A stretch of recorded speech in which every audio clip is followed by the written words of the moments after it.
Halo teman-teman, kembali lagi di channel ini. Ya, kesempatan kali ini aku akan berbagi kepada teman-teman bagaimana cara uji regresi 4 variabel menggunakan SPSS.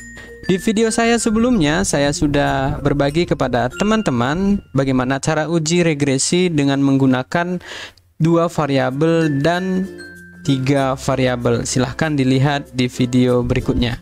Seperti yang aku sampaikan, kita akan fokus kepada uji regresi 4 variabel.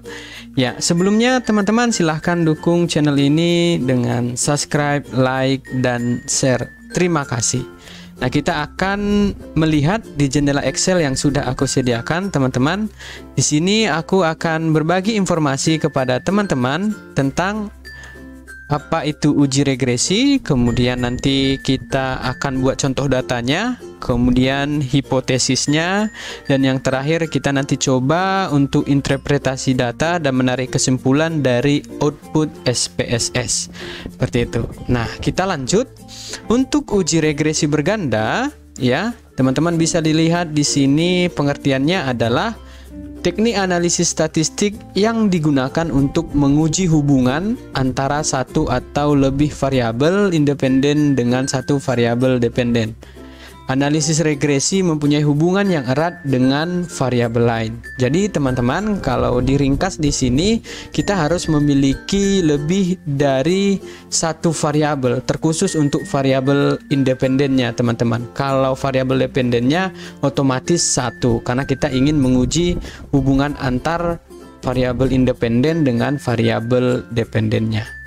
Nah, di sini kalian bisa lihat contoh datanya aku sudah sediakan. Misalnya teman-teman di contoh data ini kita ingin melihat hubungan antara metode belajar dengan prestasi siswa. Nah, di metode belajar ini ada X1 itu demonstrasi, ya, kita sebut itu variabel independen.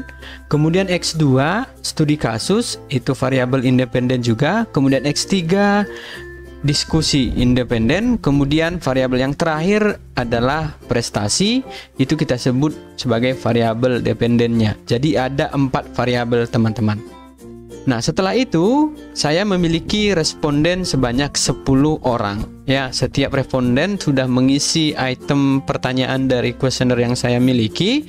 Kemudian setelah saya totalkan di variabel demonstrasi seperti ini, kemudian studi kasusnya seperti ini, diskusi teman-teman bisa lihat ini, dan prestasi hasilnya adalah 10 sampai di angka yang 11 ini teman-teman.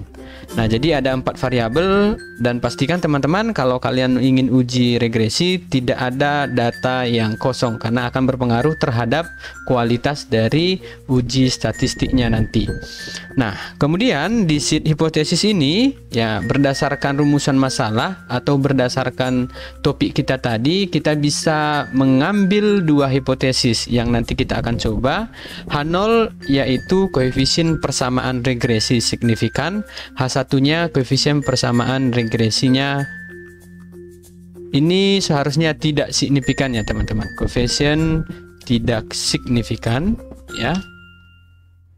Koefisien tidak, berarti ini koefisien persamaan regresi tidak signifikan, ya. Sedangkan untuk H1-nya adalah koefisien persamaan regresi signifikan. Nah, untuk menentukan ini ada syaratnya teman-teman. Jika signifikan lebih kecil dari 0,05 maka H0 ditolak, H1-nya diterima. Kemudian jika signifikan 0,05 lebih besar, ya, maka H0 diterima, H1-nya ditolak. Itu. Nah, untuk contoh data tadi, untuk kita uji ke dalam SPSS, kalian create variable, ya, kemudian isikan setiap item ini ke dalam SPSS-nya. Aku sudah sediakan teman-teman di sini variable view-nya. Kalian bisa lihat ada nama variabel demonstrasi, studi kasus, diskusi, prestasi. Kemudian masing-masing dari variabel itu sudah aku isikan sesuai skor yang ada di Excel tadi.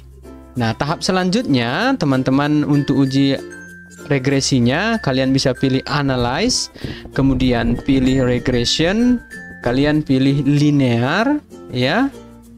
Kemudian akan aktif linear regression ya di sini. Seperti yang awal aku sampaikan tadi, untuk dependennya adalah prestasi. Kalian klik ini, kemudian klik tanda panah ini.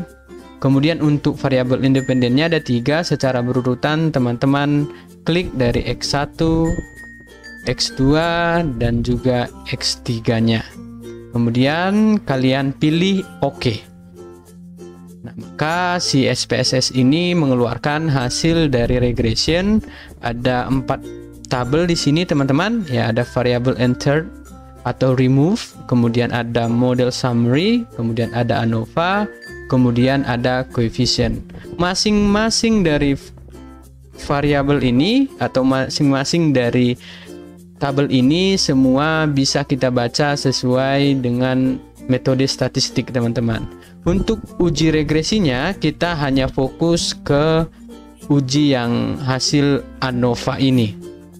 Ya, kalian bisa klik di sini, kemudian klik kanan, bisa copy spesial dengan memastikan image-nya ya. Kemudian nanti teman-teman bisa kopikan ini ke dalam Word atau Excel ataupun PowerPoint-nya teman-teman. Pilih OK. Nah, kita kembali ke Excel tadi ya.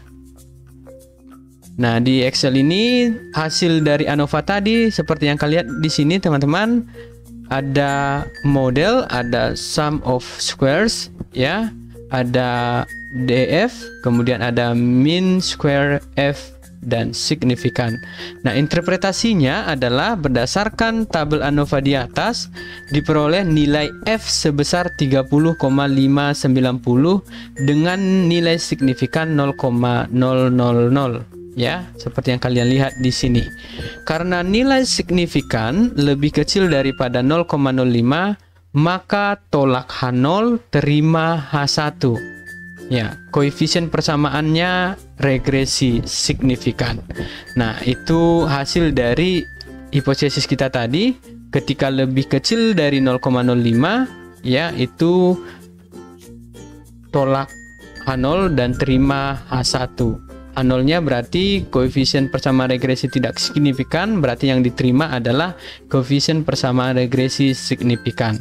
Nah, itu artinya teman-teman dapat kita simpulkan bahwa ada hubungan metode belajar, diskusi, demonstrasi, dan studi kasus berpengaruh signifikan terhadap prestasi.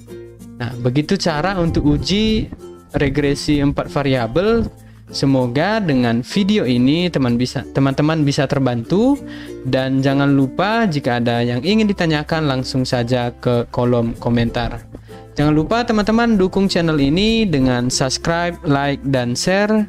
Dan sekali lagi aku ucapkan terima kasih.